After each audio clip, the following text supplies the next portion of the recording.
Okay, I think we'll get started. Welcome, everyone. My name is Caitlin, and I'm the Stewardship Coordinator with Saskatchewan Prairie Conservation Action Plan, or Peat Hamm. We host a monthly Native Prairie Speaker Series, so we go around to different communities around Saskatchewan and do presentations about species at risk and conservation. We also do it online through a monthly webinar too, so you can watch from any location. Tonight, Heather Peat Hamm will be doing a presentation about the Saskatchewan Species at Risk Farm Program, and she'll be talking about all of these lovely species. Those are leopard frogs, loggerhead shrikes, Sprague's pipits, Baird sparrows, chestnut-colored longspurs. And if you don't know what they are, you soon will. It's a bit of a mouthful. And Heather's with Simply Ag. Just a note, Peat Hamm has a few other events coming up. On March 13th, we'll be doing a webinar presentation about ferruginous hawks in southern Saskatchewan, and that's at noon, and you can watch from any location, and just check out the Peat Hamm website for more information. We also have a week-long series of webinars going on about the ecological goods and services, so all the benefits that are provided by the native prairie ecosystem and native prairie pastures, and that'll be going on March 17th to 23rd. So we've got lots going on at Peat Hamm. Just to note that we get financial support from Environment and Climate Change Canada, and in-kind support for this evening's presentation is by Simply Ag. I think that's all the notes I'm supposed to say. I'll just mention there's coffee and tea back there and snacks, and we'll just kind of wait to the end of the presentation for questions. So if you have any questions, we'll just save it for the end, and Heather's really happy to answer them. And then a little bit about Heather. So Heather Peat Hamm has worked on species at risk and interactions with agriculture since 2004, and she brings considerable thought to bear on the matter. And as a botanist and ecologist from a farming background, Heather delves into how to make stewardship choices while improving the climate change durability of agricultural land. And presently, Heather is a species at risk project coordinator for Simply Agricultural Solutions. So I'll turn it over to Heather. Thanks, Dave. We have to say, first off, that we're really lucky to have Peat Hamm doing these type of presentations around the province and making it accessible. The webinars are fantastic because I sit in my house in Portuguese and my computer, and I join the webinar, and it's great. You don't have to leave, it's -40, you can just sit in your computer and partake in the really interesting discussions. So I'm going to talk to you. This is part of it. I'm on the wrong side of the screen. I don't think that would. Sorry, I didn't even think about the fact that I have to do that. Change slides. So while I'm doing this, if anybody needs at any point to get up and use the washroom, there's one through there, and apparently other people know there's some up there somewhere. And tea and coffee. It won't offend me if you get up and get a coffee in the middle of my talk.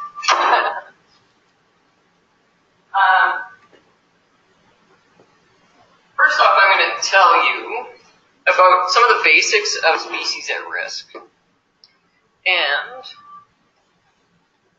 soon as I make sure this works. Caitlin?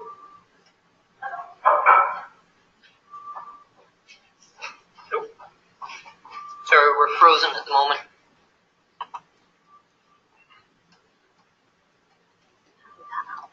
You guys aren't paired at all with Saskatchewan agriculture ecologists, right? We work a little bit with them, just because some of our events overlap with their interests. Right. So we host an event almost every year called the Native Prairie Restoration Reclamation Workshop, and a lot of the ecologists come to that, and you can get information from there, and they help promote that event too, because they know it's not their place. Well, I was just curious because, I'm with the SIA there, and so we get weekly updates on what the grid is and what's coming. Yeah. And I actually just ended up talking against the flyer for this. Where otherwise it could be closer to the SIA board. Yeah. Okay, that's awesome. Just a network. Yeah, I often email them stuff and maybe it's not getting out there. Okay, awesome. Thank you. Great. Okay, so now, I better check to make sure this works. Habitat enhancement, that's protection, that's what we're all about. Okay, we'll use that one. Okay. So what I want to take you through today is basically a really basic discussion about species at risk, what informs who's at risk, who decides who's at risk, the Species at Risk Act, and I want to talk a little bit about the provincial side, but in the main, I'm going to describe the only real toothsome law, and that is in the federal jurisdiction.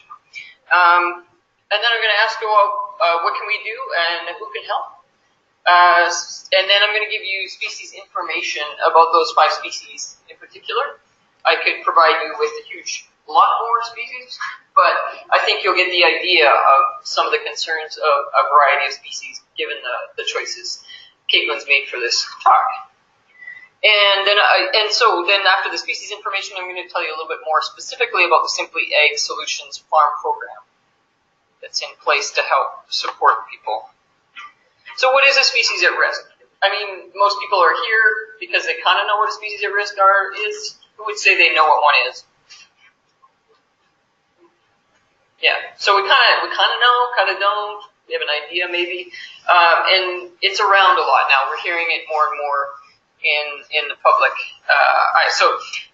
Basically, species risk in the general term is a wildlife species with a lower declining population that's at risk of disappearing, or that's sensitive to human disturbance or natural events. So we've got things that are happening that we know going forward could actually destroy the population or the populations. And then we recognize that they need protection and special management. And these species at the federal level are recognized and included on Schedule 1 of the Federal Species at Risk Act. So the Species at Risk Act is federal law, and it came about when in 1992 Canada committed to the United Nations Convention on Biological Diversity. So the world kind of recognized that, oh boy, we're not really doing a good job here. We need to get together and everybody put our heads together about how do we support biological diversity, because I think it's generally recognized that they're going to support sustainability, resilience to climate change, just resilience to very natural things that happen through a sequence of weather events, fire return, flood return type of events. So everybody recognized that. Canada signed on to that convention in 1992, and we developed through consultation the Canadian Biodiversity Strategy. Part of that strategy, was to develop legislation around Species at Risk Act, which took quite a while, and then eventually became law in 2002. So since 2002, we have had a law that actually can take action and is meaningful. Part of that law is what's called Schedule 1, and it's a legal document that contains species that are decided to be listed as species at risk. So if you hear Schedule 1, it just means it's federally recognized as a species at risk. So who gets to be on Schedule 1? There's a federal committee that involves all sorts of experts, and I wouldn't call it volunteer, but so people can come in from, as a consultant, I could ask to join and be part of the consultation process. So it's a very open process. Often they'll get, people who have other jobs that will do this on the side, and so it's a fairly, I would call it a democratic process, and very well informed. So this committee, which is referred to as COSOEC, evaluates prospective species in Canada, and they kind of go on a downgrading scale, or bad scale. Always starts up in the healthy corner. So some will be, some species are just simply have not been evaluated. And some are evaluated and determined to be not at risk, and so that's a healthy population. And in fact, I guess I should have said not at risk instead of healthy, because it's actually got a technical label. So then we get to special concern. And special concern species are those that have some potential. They may become threatened due to the threats that they recognize that are afflicting the species, and also the natural biology of the species. So if a species only grows in sandy dune, then it's kind of susceptible because it's only in very restricted areas, for example. So then we get worse level is that actually it's threat. So then threatened is described as likely to become endangered, this first level of rating, if nothing is done. So we need to change that. That's a call for immediate action. So the special concern is a call for we need to pay attention. Threatened is we need to really do something. And then when we get down to endangered, it's listed as imminent danger of extirpation or extinction. So that's when it's a panic sign. When something is extirpated, it means that we don't have it any longer in Canada. So it may still be in the U.S. or in some other jurisdictions, but not within Canada. And if it's extinct, I think we all know what that means, and that's not good. There are couple extirpated species, which I think we'd probably all be familiar with down here. The greater prairie chicken, which are kind of famous in Saskatchewan history, and sadly we no longer have here. And the black-footed ferret, which has been reintroduced into Grasslands National Park. I'm not altogether sure where that's at right now, but I know they're working on it. So that's the levels. So what does that mean when we have looked at, or how do they do that? So then we're looking at, and this I alluded to earlier, they consider the population size. If there are a lot, well, that's a good thing. But also then, what's the extent of its occurrence? So even if there are a lot, but they're all in one spot, then they're susceptible. So that's a consideration. Fragmentation of occurrence. So if they can't interbreed, they can get these isolated populations are an issue. And then recent drastic declines in populations. You can see, for example, the northern leopard frog, I think in the 80s, had a huge crash. And nobody quite understood for sure, and I think they're not even 100% certain it was a combination of things, but there was a red leg fungus, I think it was called, that was affecting them, and it just created a severe crash. So some of those threats are not predictable, but the fact that they were collecting large numbers of them for laboratory teaching was actually a known threat that if that hadn't been happening, maybe they could have survived the more natural threat. And then if there's a very small or restricted Canadian population, so if they just happen to, we're at the northern end of its range, buffalo grass is an example, it really is just barely into southern Saskatchewan, so it's kind of this very restricted population. So those factors all come into whether they decide it's really a species at risk or not. Species at risk in Saskatchewan, I went through the entire list across Canada, pulled everything that's within Saskatchewan.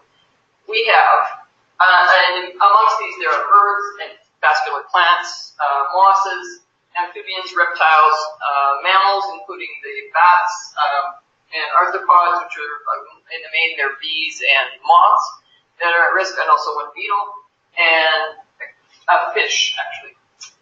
So of those, there's 34 species that are of special concern, 26 that are threatened, 18 that are endangered, and 2 that are extirpated, which I already mentioned earlier. So I had a question earlier today.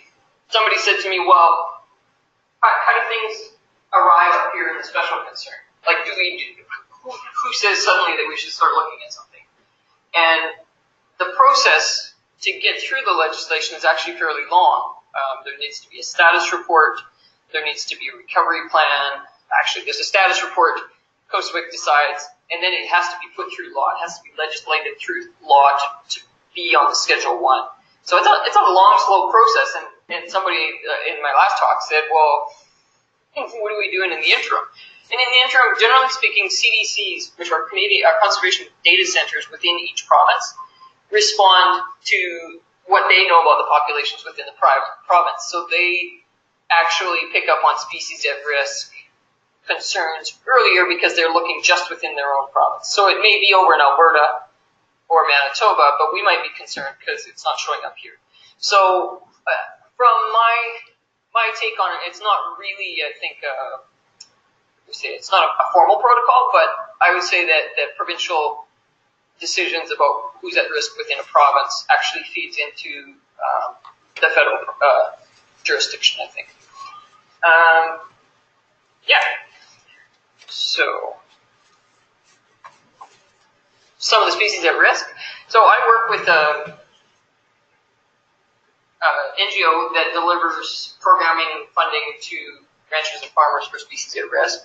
And we have pulled out of that huge list that you saw earlier,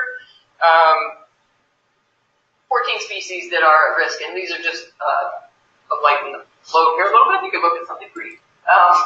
These are the species at risk that we work with. And over on the top left, if we go across the top list there's a chestnut-collared longspur, which I will tell you more about later here in the talk. Who's a birder? Anybody a birder here? I've seen a lot of these things. Can't remember when. So you have seen them, yeah.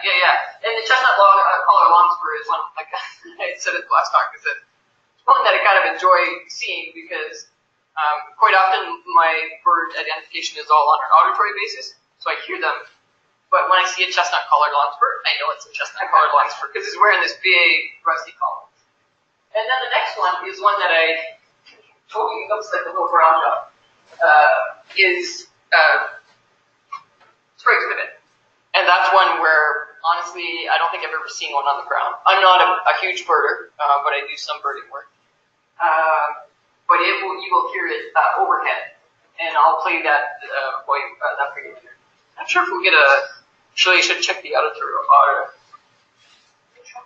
We'll try it and we'll see what happens. And then common nighthawk, which I don't want to say it's pretty common, but people, I think, in the southwest see more of them. Then we're looking at short-eared owl, and the famous greater sage-grouse. And fairly famous around here, I would say, is the piping plover. Maybe we're a little bit too far east, but I think people hear about it. The swift fox from down south. And then there's another longspur. So I told you about chestnut-collared longspur on the top row, and right below it is McCallum's longspur. And then a famous little guy, which is probably the first bird my dad ever described to me and explained about, this is a shrike. This is a loggerhead shrike, otherwise known as a butcher bird. And most people, I think, grow up knowing it. If you grow up on a farm, you kind of know about them. You encounter some horrible little macabre thing on the fence line. And beside that is a most adorable and very picturesque furrowing owl. And a beautiful shot of a Virginus hawk. And this guy you can't quite see. He's got a very long bill here. It's like that long. And that's a long-billed curlew. And another sight that you will probably almost never see, this is a little brown bat in its hibernaculum. And as an aside, bats are hugely endangered at this point. There's something called white-nosed fungus. Is anybody aware of it? I've read it in magazines. Yeah, so it's marching basically westward, and it's into the corner of Manitoba, I believe, at this point. And it's a fungus that white-nosed fungus, you might guess, it's white on its nose, but what it does is they think it disturbs their hibernation enough that they actually, some of them die during the winter. Yeah, exactly. They shift out of hibernation enough, and so it's just enough of a turn. So some can survive it, but it's really hard on. Sometimes they'll lose an entire hibernaculum. So it's something that right now we're just trying to push people to support bats in their summer habitat so that they can go into winter in the very best condition they can and hopefully survive that winter. So they're working on ways to deal with the fungus, but I'm not sure where they're at with that. And then there's two little guys here which are actually much bigger than that. Northern leopard frogs.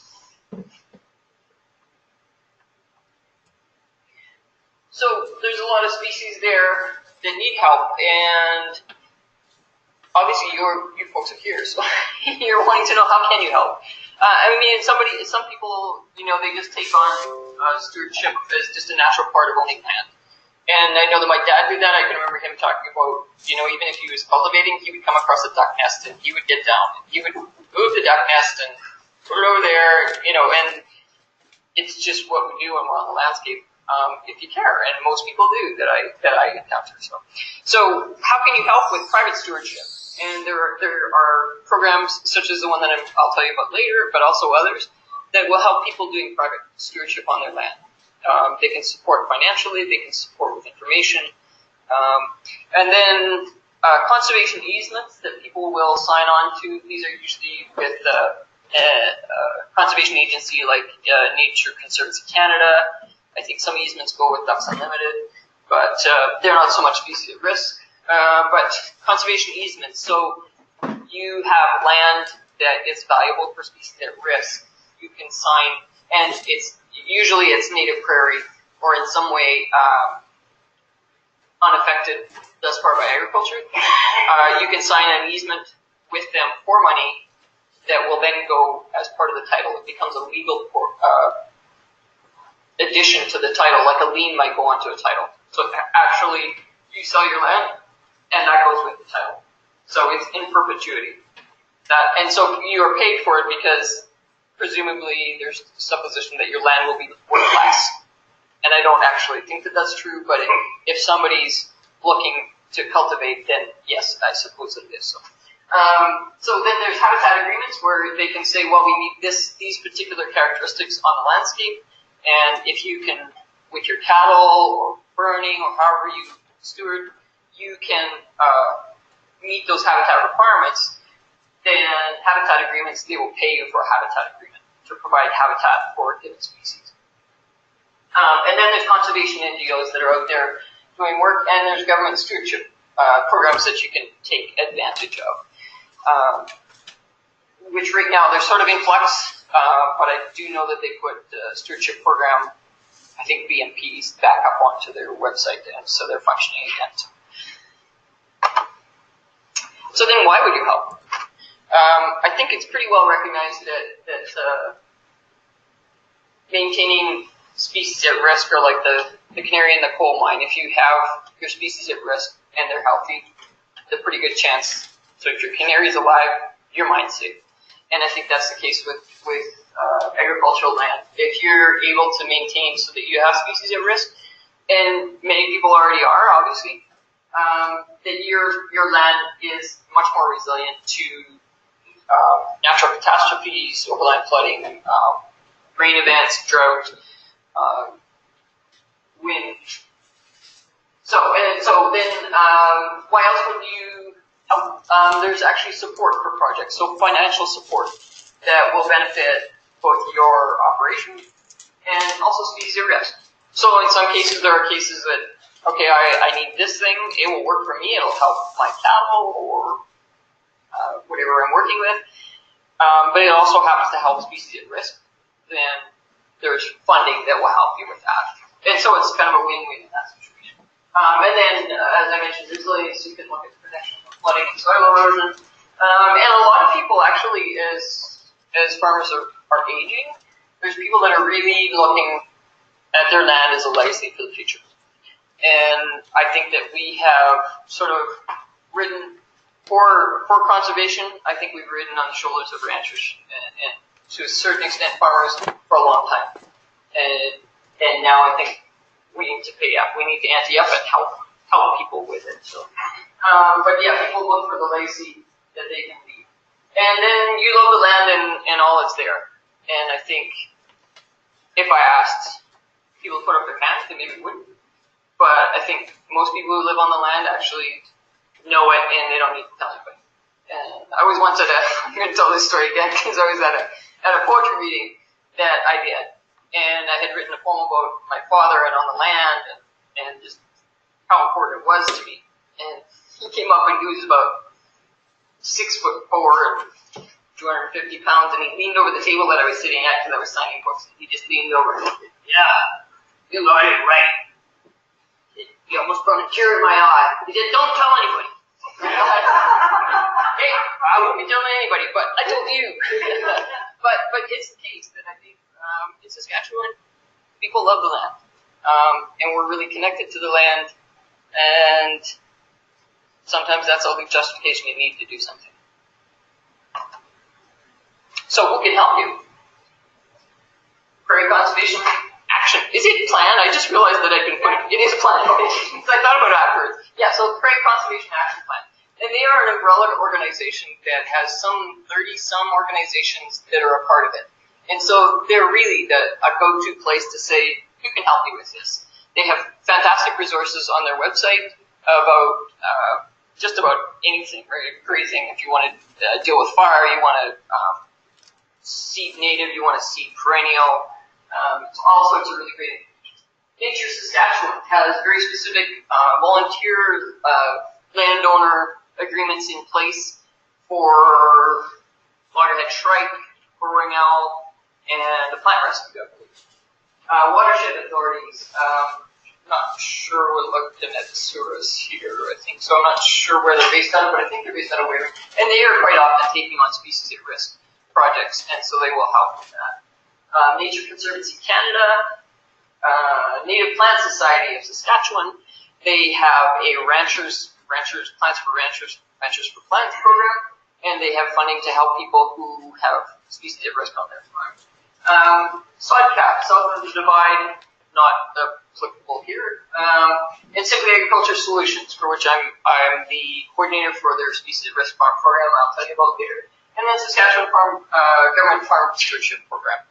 And that's, I think, in transition. I think we're going to see something more come out of there. There's some real attention required for species at risk at the provincial level. So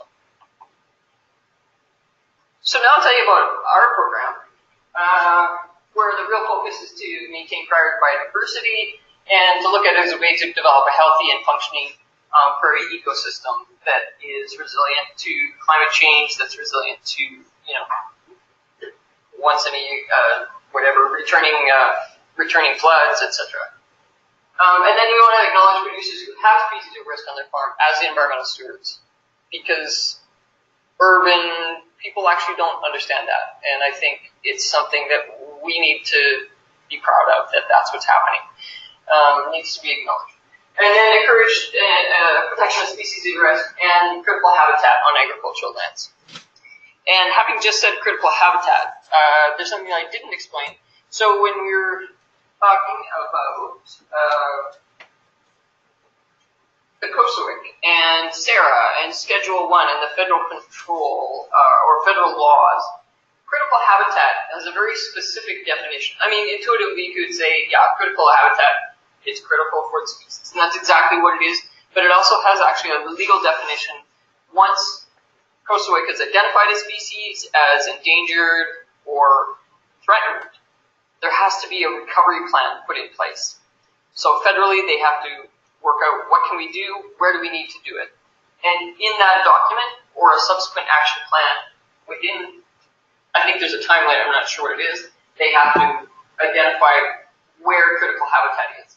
So there are databases that can tell you that you can ask someone and say, what's on my land? They can tell you if there's critical habitat listed on your land. And that's federally recognized. And that is actually protected. And I think all they're asking is that,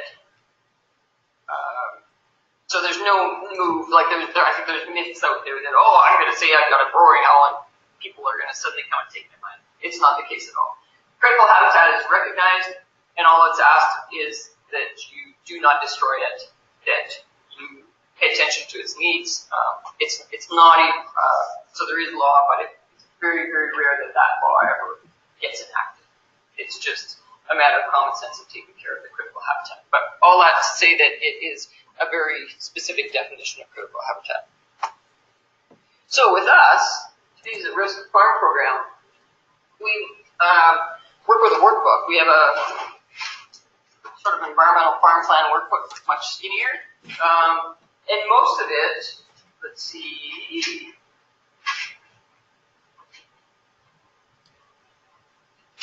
this much of it. So I'd say 3/4 at least is species at risk information about specific species. So and the rest then is what I'm going to tell you about now. Within it, you work through a workbook that helps you guide through a ranch or farm self-assessment program. So you evaluate what is my land base, soil type, topography, things that you know about it, the features that are there, what you're presently using for it, grazing intensity, what fencing is there, what outbuildings are there actually matters as well for certain species at risk. Then the question is, well, which species at risk suit your land? And so there's actually distribution maps that you can look at and say, oh, I'm here, so maybe I would have this, this, or that. And it kind of heavily narrows down which species at risk you could consider actually incorporating into your plan. And then once you have that list narrowed down, then you decide to prioritize which species at risk you want to focus on. And in cases, if I've got several species, I might look and say, well, what do these species need? And then ask yourself, can I, in the constraints of my management and the things that I need from this land, can I manage for one of these species? Can I help this? Can I change some grazing habitat? Can I change a riparian protection that will improve something? So which species am I going to choose? And we help you, guide you through that. And then review the practices for those species at risk, which is kind of what I was saying, that you look at what they need, and develop an action plan for your ranch and decide what you're going to do on your land to help species at risk and in which areas. And then once you put the practices in place, you can actually apply for stewardship funding. So if you've decided that you want to draw, say, a really easy example is if you want to protect a riparian zone, you may apply for funding to have a solar water pump to bring pumped water out of that system so that cattle are not going to, people won't either, but cattle are not going to disturb the riparian zone. And that's where funding comes into place at that point. So it's funded in the sense of helping through these steps, but this is the funding that basically you can put into the ground at your ranch or farm. So what kind of activities do we take into consideration? This is like a very short list, and there's no specific things. What we do is present what the species needs. And if you look at it and say, well, I think I could create this by doing A, B, and C, you're the ones that actually know how to create certain things on your landscape because you spend all your time doing it. You're out there looking at your land, you're looking at what your cattle are doing, so you know how to create these things. So the practices that we have offered are not prescriptive in any way. They're basically more for ideas, and that's what they get used as. So some of the things that have to be taken into consideration are human intrusions and disturbances. So housing and outbuildings. Sometimes that's just about disturbance. A lot of grassland birds, which are in the main, the species at risk, the bird species at risk are grassland ones that we're concerned about. They react to anything that's, like a tree type shape. It doesn't matter what it is. So that's going to be a negative effect. Access roads and trails. They can just cause disturbance, or they can actually be a vector for invasive species coming in. Fences and power poles, via fences. Perching predators can sit on every fence pole there is, so power poles, the same thing. Farm cats and dogs, you might not think of, but actually grassland birds are super susceptible to farmyard animals, because they can go out, can basically annihilate a really large area of grassland birds because they nest right on the ground. As soon as a cat finds it, well, that's fun, right? They're gone. And then oil and gas activity, which we don't have as much impact on in terms of managing your land, but once species at risk are recognized, or even your efforts, I think, might have some impact as well. So, agricultural disturbances that we have to take into consideration, mowing and timing of mowing, where you might mow, and so your pattern of mowing even can have an impact. Tilling and seeding, burning, and grazing. And some two other categories, modifications to natural systems. Pretty common, draining wetlands and riparian areas, breaking native prairie, which is one of those nightmare things that we're all on a battle, in a battle against, I guess. Planting trees and windbreaks, which can be good, can be bad. Because as I said, grassland birds will react to trees in a very negative way. And introduction of invasive species, unwittingly, not that you would decide to go out and plant something, but things get brought in on machinery, things get brought in by cattle, and non-native seeds come in through feed distribution out in native prairies. So applications and pollutions, we can get herbicides, insecticides, etc., and pest control in terms of burrowing creatures. probably lots of people have become aware that burrowing owls actually need people, they need creatures to create the burrows for them. So our standard historical prairie treatment of gophers is not really quite the same, received in the same way anymore. Concentrated manure affecting waterways, so having a look at the lay of the land, and then, as I said before, introduction of non-native seeds through feed. Conservation practices that we can choose are helpful to species at risk and affects their habitat, their food, prey, predator protection, and their general safety. And these conservation practices and being a part of the species at risk projects are becoming the basis for verification programs being developed to demonstrate stewardship by Canada's agriculture sector. Right now there's a sustainable beef, and there's another one underway which I can't name at the moment. So they're another way, a marketing tool basically. And then small conservation efforts can add up to considerable impact. Types of conservation, just roar through this list because it's pretty obvious. Native prairie restoration and conservation. Grazing management, maybe not as obvious. But a person might think that, oh, if I just leave this native prairie alone, it's going to be at its best, but it's actually responsive grazing and it's a necessary thing. So, woody species control, something which is also can happen if you just leave something totally ungrazed. You'll end up with buck rash. Invasive species, leafy spurge, even brome grass, which is still used in ranching industry, but is actually an invasive species. Same thing with crested wheatgrass. It will, and it's not, if it's kept within its own controlled area, but it doesn't, it goes marching off onto, I saw a couple summers ago in East End, I was at a retreat, and I looked up the hill, and there was crested wheatgrass in the farmyard, and it just marched right up this native prairie hill. It was a beautiful landscape until this crested wheatgrass just moseyed on in.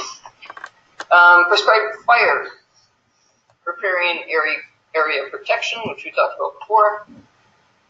Forage harvesting, so that if you're not grazing, you can use forage harvesting to have a similar effect, but you also need to pay attention to the timing of it. Predator management, so if you're leaving large brush piles and old buildings can be a good thing. They can also be a bad thing if they're harboring predators of grassland birds. So, but they can also harbor bats. So, if you build a bat house before you take down the old building, it would be a good thing. Pesticide use, water developments can be good or bad. Road and linear developments, pretty much all just bad. But it depends on your usage of them and speeds that you use on a road. They've shown that if somebody's going at less than 60 kilometers an hour on a road near burrowing owls, they can deal with it. They're going 80 or more, they're done for. They can't manage it. And then management of burrowing owls, as I mentioned before. Killing gophers, not also good anymore.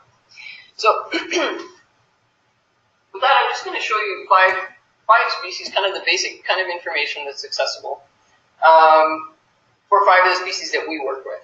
And it's not that I expect you to suddenly go away and understand all these species needs, but I think it might give you a view to what the kinds of considerations that have to be made for different species. And I've got a couple grassland birds in here. So grassland birds are kind of one of the special cases that we're dealing with a lot now. And this being the highly recognizable male of the species. Chestnut-colored longspur, status is special concern. Summer resident, typically breeds in recently grazed or mowed, arid, short mixed grass prairie. They prefer short vegetation, which is less than a foot, 20 to 30 centimeters. And moderate to low litter levels in flat rolling uplands and moist uplands, moist lowlands. I think you'll find in most of the grassland songbirds, the low litter or moderate at most is really what they need, because once, as you can imagine, a little bird, if he gets into high litter, or you get an invasive species of Kentucky bluegrass that leaves a really heavy layer of litter, the little birds can't get around. So the adult might be able to, but the little birds need to be able to escape. They need to be able to get out and forage, and they just can't even get over a stack of litter like that. So I'm going to give you, if I can make it work, I'm going to try. So this is a sound clip. Let's just see what you can hear.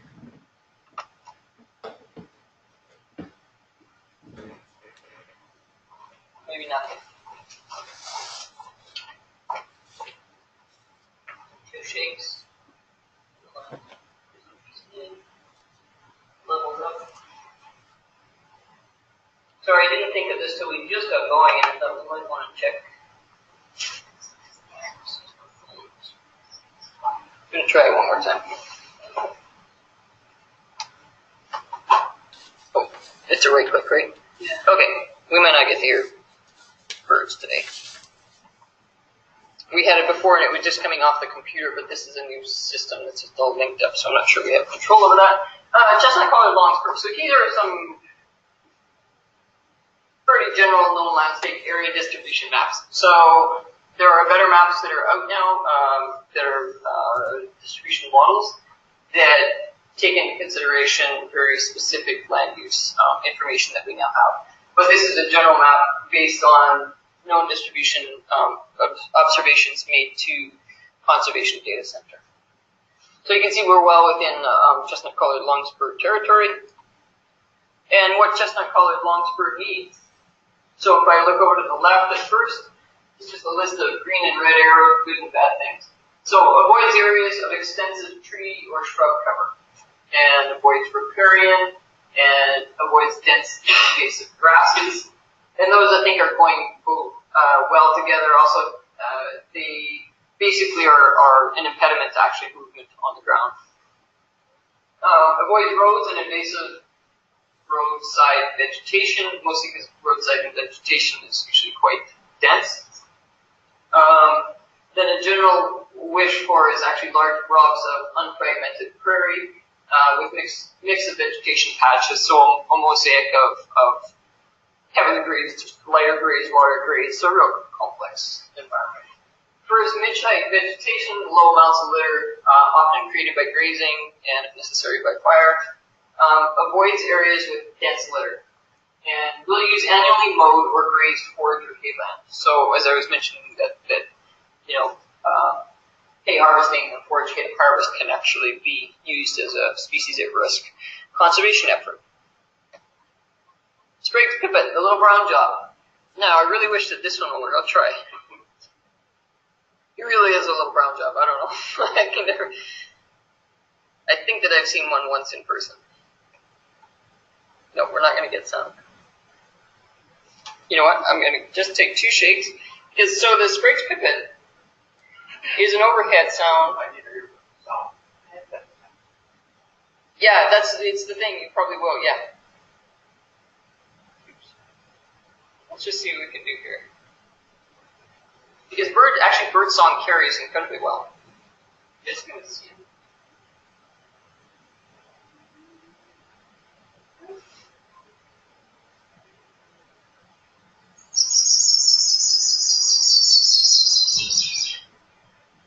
It's going to go down.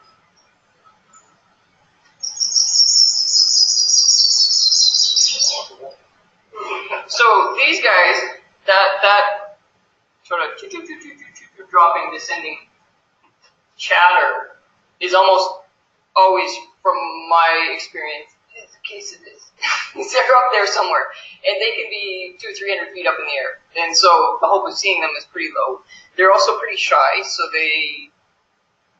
I think I've seen one on the ground, and I'm not a birder, like a hardcore birder, but I do get out and about. So they avoid trees and shrubs, nest in short grass, and we'll see some more about that. Oop. Okay, there we go. It's getting pretty broad known distribution. Yeah, definitely up here.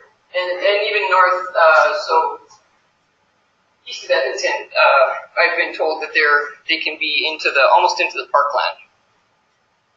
And their habitat shifts a little bit depending on where they are. On the landscape, as I mentioned, these guys will strongly avoid trees, shrubs, and other woody vegetation. Really, like just not going there at all. And one thing I might mention that although we differentiate between shrubs and alfalfa, you know the big sort of monster clumps of alfalfa they get going? To them, it's the same thing. It's a shrub. It's not a fork to them any longer. It becomes shrub shaped. It's a shrub. So kind of a negative impact on them. Prefers large areas of native prairie or perennial forage, medium height, medium density. I think we call this the Goldilocks bird, with moderate amounts of litter. Avoids tall, dense vegetation, avoids bare ground, and avoids vegetation with heavy litter. So all the things it's kind of intuitive that if a little bird's trying to get around on the ground. And will avoid raised road beds. And so I'm not sure, I mean, it's obviously somebody that's discovered that for certain, but it's in terms of, it may just appear to be like a shrub lying to them. Nobody knows exactly. Okay. Baird sparrow, another little brown job. This one, I'm going to give you the sound again. So avoids trees and shrubs. This is kind of, when you get into doing, like if I were to give you like 10 grassland birds, it would be avoids trees and shrubs. Like, it gets a little repetitive, so I want to do 5 birds, but I'm going to see if I can give you the sound on Baird sparrow. Baird sparrow has a very beautiful, I think, distinct call.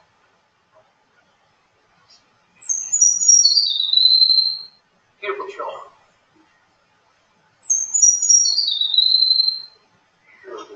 Yeah, I know. It sounds beautiful though, hey? Yeah. So male and female both look like that? Yeah, there's no, they may look slightly different. Here, look, I'll cheat and look at my bird coverage rate now. I do believe so. Yeah, adult, there's no male-female differentiation. Unlike the chestnut collared longspurs, the males are all cool. Yeah. And then there's the little gray brown dog women. We kind of get birds get ripped off. Female birds. Okay, so that's the Baird sparrow. Beautiful trill. And now this is the new kind of maps that we're able to work with. We're going to create new maps for all of the species that look like this. And they have a little better, so they've taken predicted suitable habitat. So they've taken into consideration known occurrences, but also then what the land actually looks like, so what the land use is at present. So you can see, if you can't read down here, the red bits are actually high suitability, and out to the yellow, and then the green is much less suitable. So red is the hot spot, so we're down here. So yeah, basically you look at it all, the remaining native prairie. Yeah. Yep. In around here, yeah. And that's Baird sparrow. And Baird sparrow is beautiful to hear in the field. Okay, this might just look like Sprague because it is. But I just got the information for Sprague or for Bairds, and I'm just building a diagram for it. But in just about all cases, it's the same thing. It isn't concerned about roadsides, although it avoids oil and gas activity, so pump jacks, heating gas wells. Otherwise, it avoids trees and shrubs, likes large areas of native prairie, avoids tall dense, and avoids heavy litter. But it will also it will nest near fences, but it is not nearly as successful as it could be near fences. And probably, I would be guessing, but I'd say that as soon as you've got a nice fence, you've got a nice stand of purchase, a nice row of purchase for predators. So really, it's not unexpected. And that's one of the things that I wanted to talk about too. So there's something called an ecological sink. And in a way, habitat beside fences for bears could be considered like that in the sense that it may choose to nest there. So we think, oh, look, doing a good job. I got this territory here. The birds like it. But when you actually look at reproductive success, it may completely bomb. It's the case of certain birds will actually nest in cultivated land.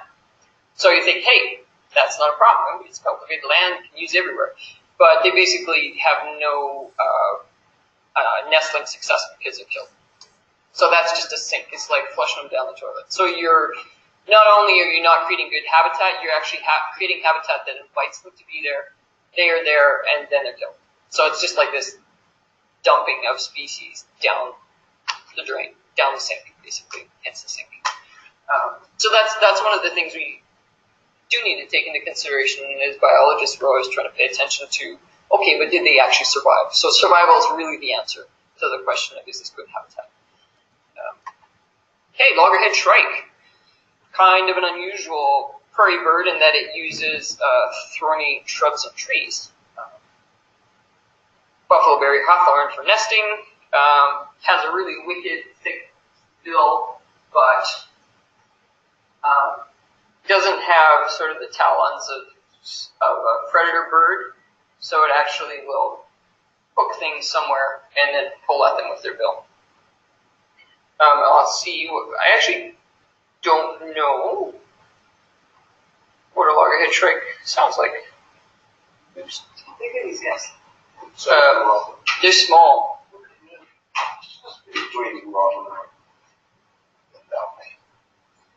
I can actually give you. So that's one of the things that's in the manual that we use. There's actually species. I can't talk and look at something.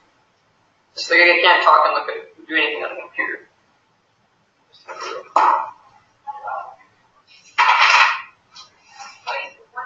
they're 9 inches. And what would we use to be a bird that we call? Does sound huge, doesn't it? That's what I think. Yeah, no, I'm gonna look on here. I'm gonna give you a loggerhead shrike, and I'll get you straight from Sibley's. Okay, we'll answer that question first. Yeah, no, it's 9 inches. It actually is 9 inches. So you're closer to correct than me. I was thinking they were smaller. Yep. Okay, so let's hear what they sound like, if anything interesting at all. Kind of like a clay-colored sparrow. Oh. Very interesting.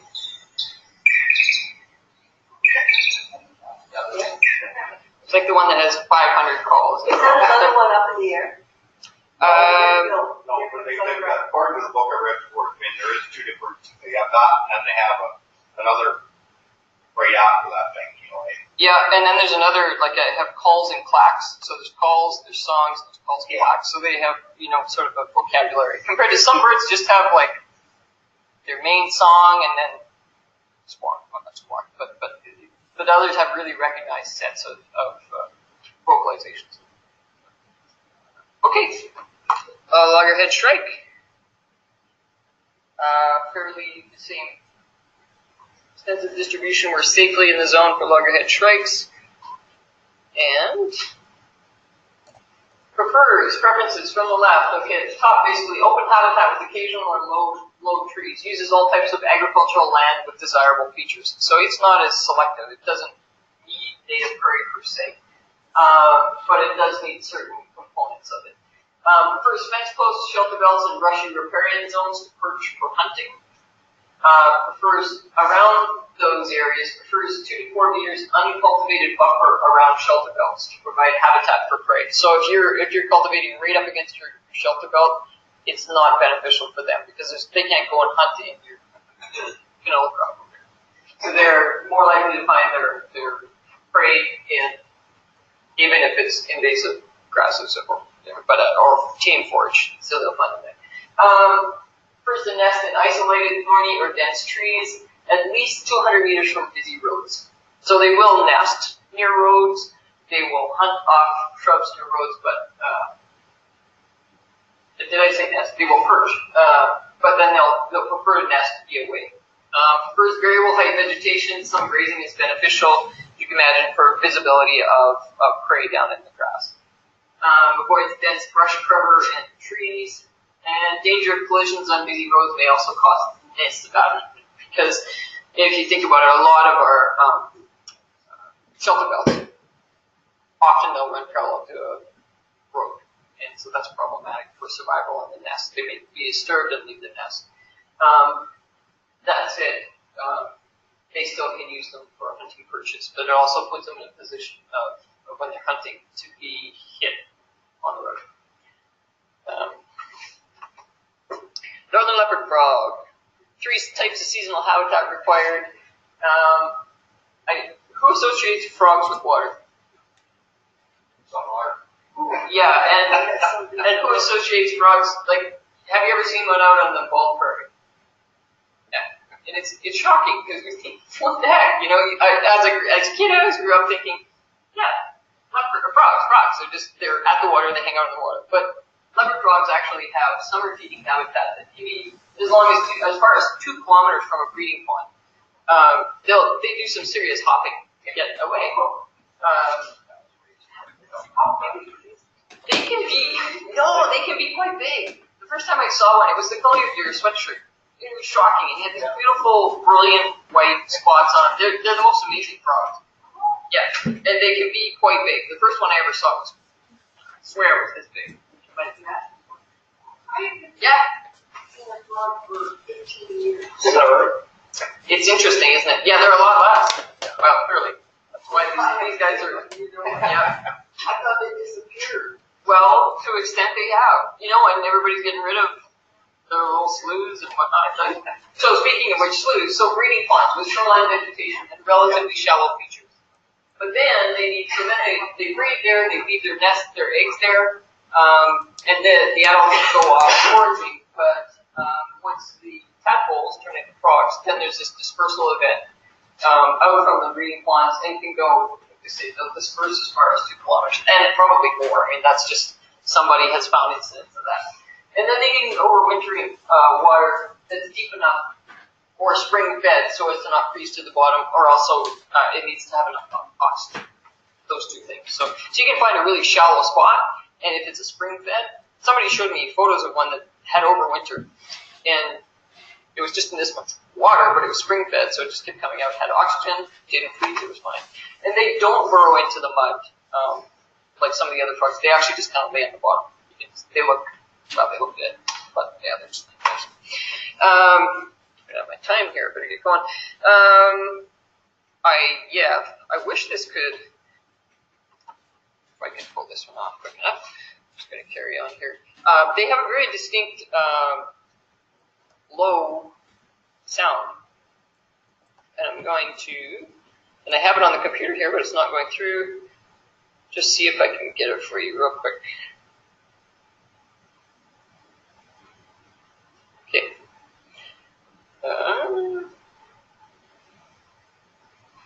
I believe I can. And it's quite low. Some people refer to it as, if you take a balloon, you know how you have a sort of a damp finger on a balloon and you go, it's really low. I'll just see if I can get an audio sound here. Doesn't look like I can. Okay, carry on. Click to play MP3, yeah.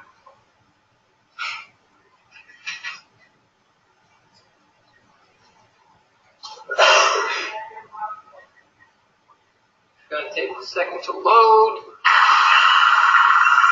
Okay, the really low.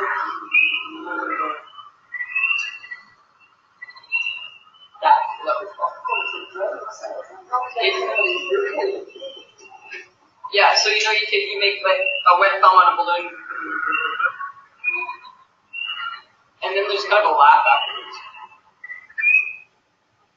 And best time to hear leopard frogs, sort of after 9 p.m. before midnight, just a few hours, they start calling. And and you really have to shut out all the other noise. I have never heard where somebody has provided just the leopard frog sound. There's always this overlaying the chorus frogs and everybody else chattering away. But oops. Pretty broad distribution as well. A little more contained than some of our grassland birds. Basically based around humidity and habitat needs. We've sort of discussed this already. The distinct 3 habitats. It will avoid heavily treed areas and vegetation over a meter. It will also avoid open sand. You might imagine if your skin is your way of basically you're losing the moisture through your skin. Requires wintering pond restraint that doesn't freeze. There's a concern that with aeration you can create a sink if you don't continue aeration every year, sort of in perpetuity almost, because you're going to invite them there and then you're going to kill them. So you can if you don't know that you're going to be able to maintain aeration and that's why you're aerating, you might want to reconsider that. Requires spray and fertilizer-free zones near ponds and wetlands. As you can imagine, they're very sensitive. Their skin will absorb, and they also need the insects. So any kind of insecticide is a really good thing for them. In danger where roads are situated between breeding ponds and foraging areas because they disperse and they're not really road trained. They just go flat out. And they're small enough that you can't. I have started, I guess, as you become more aware, I have seen them when I'm on the highway. And you can avoid them, but you have to understand what they are in the first place. Prefer mid-height vegetation with litter cover for moisture retention in foraging areas. And that's adjacent to breeding ponds. And there's a danger on shoreline if you cattle trample, you can create pudding, you can trap tadpoles, and it also can disturb the vegetation that provides shelter for them from the sun if the cattle are in the near shore. And then tillage near wetlands results in more mortality during dispersal, so they don't know which way they're going. They're not like geese who think, oh, I know I'm going south. They're just leaving the pond indiscriminately. And so those are species at risk that just 5 examples and the kind of information that you take into consideration when you're trying to manage a wildlife list. So species at risk are like canary in the coal mine, as I said before. If you have a species at risk, your land is in good shape. And if you can share your knowledge with us, if you have species at risk, you're doing the right thing already. And we can be the people that can actually disperse that information to other people. Well, how did you graze here? What did you do? What's been successful? And then if you want to have some help stewarding species at risk on your land, call one of the agencies I mentioned, and anyone can direct you to the best agency to help you with your species at risk. Simply Ag offers workshops that work through a workbook in person. We're looking probably towards online workshops in the future, but still paper product. Sometimes people are in situations that it's just internet is not viable. So more information on species at risk. You can contact me. I'm sure you can contact Caitlin at ICAP, and just about anybody in those agencies will help you, guide you with, we don't have anything for you, but people are aware enough that there's another person that can help you, another group that can help you.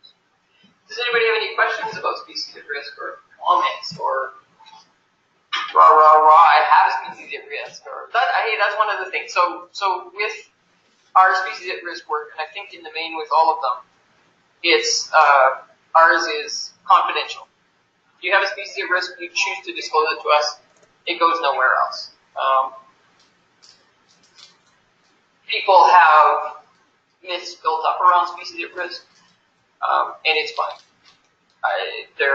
I think the myths are being dispelled. There's not fear, but there's also, publicly, not everybody's on board yet, so it's fine. So we don't care either way. You can choose to tell us. You can choose to tell the CDC, which creates those maps that you saw of distribution, but they do not, the public cannot access specific information about where species are. Biologists can, who have required credentials. So otherwise your information is safe with CDC as well. Any questions or comments? So if you have some of those species, you just contact you, or do you have to work through the workbook? You're all with the program, and just how does this work? So with ours, so I showed you that sort of hop down, step. With our program, that's what we work through. There's a workbook. You create an action plan for your whole farm, and then we develop that action plan. And when the action plan's approved, then you can apply for stewardship funding. So that's the process for us. Different people have different ways. Yeah, I guess side cap doesn't apply. There are conservation easements, which are just, they'll do a survey. And if you have the species at risk, they may consider supporting you with a conservation easement, if that's what you're interested in. There's all sorts of ways to come at it in terms of how you want to help. Yeah. And yeah, workshops with us probably won't go, they don't go in the summer. We try to suit our workshops to the community, basically. Yes? Just a note, we were at the 48 crossland this year. Yeah. And we seeded whatever, on pasture. Yeah. And we applied SAS watershed and basically Baird county seed. Yes. So there's also, I think, so that's SAS watershed. Okay, yeah, because there's also the farm stewardship program have, I think if your gross take on a farm has to be over 50,000, then they will pay up to 10,000, and they'll pay 90% of that $10,000. $10,000, which is 90% of your cost for native seed, and they'll I think 50% on perennial seed. And their programs are more about stabilizing soil, I think, in that sense, because for us to pay for your seed, it has to be seed mix that's going to be suitable for species at risk. Yeah. Because if you're going to try to say that it's for species at risk, if you want to put down alfalfa and well, that's not going to fly. And I understand why people don't want to. If they need that much forage, okay, I get it. But that's what we're about. And so if we can come together somewhere, that's great. Because you ducks and lemon, when you apply to that, they can basically tell you what to put down. Yeah. Yeah. And ducks and us don't see eye to eye because they have a different focus. So Right. they're after ducks. Right. So yeah, but their choices don't work for grassland birds. And which is kind of what we're really focused on because if you saw the list, most grassland birds. Like probably half of the species are just from grassland birds. So A lot of times, though, where we find, like, you said native prairie best, and that's for sure. A lot of times we find them in moderately grazed pastures as well. Oh yeah.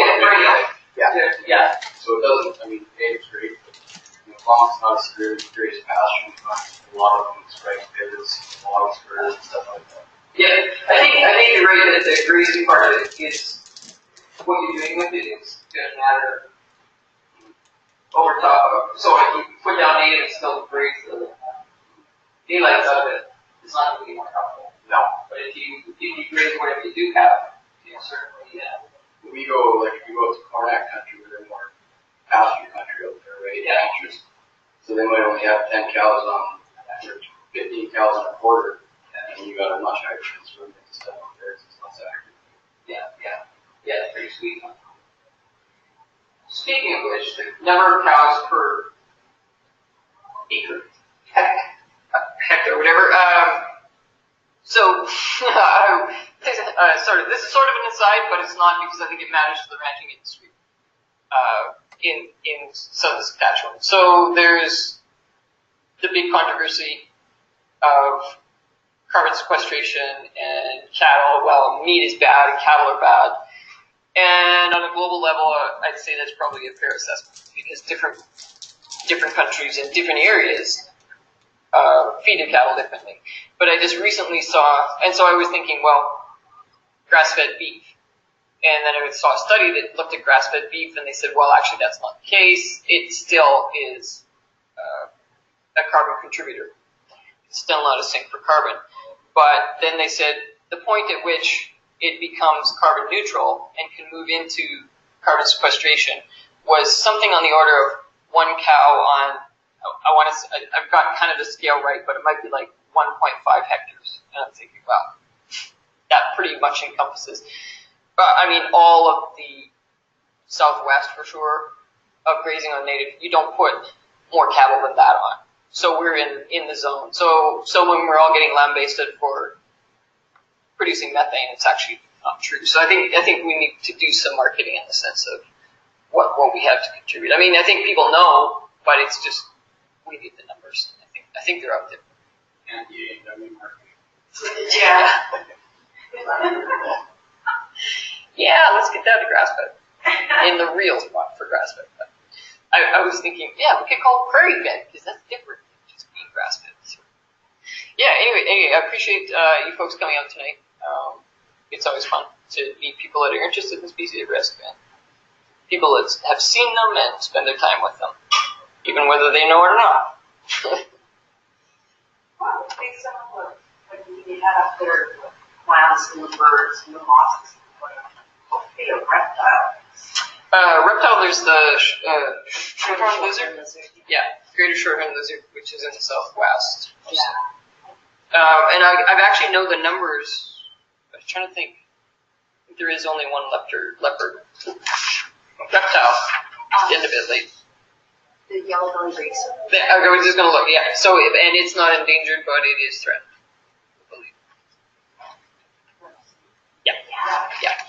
It's pretty isolated to kind of like the Grasslands National Park area. East of Grasslands National Park, there's a smooth green snake, which you might find around this area, and they look very similar.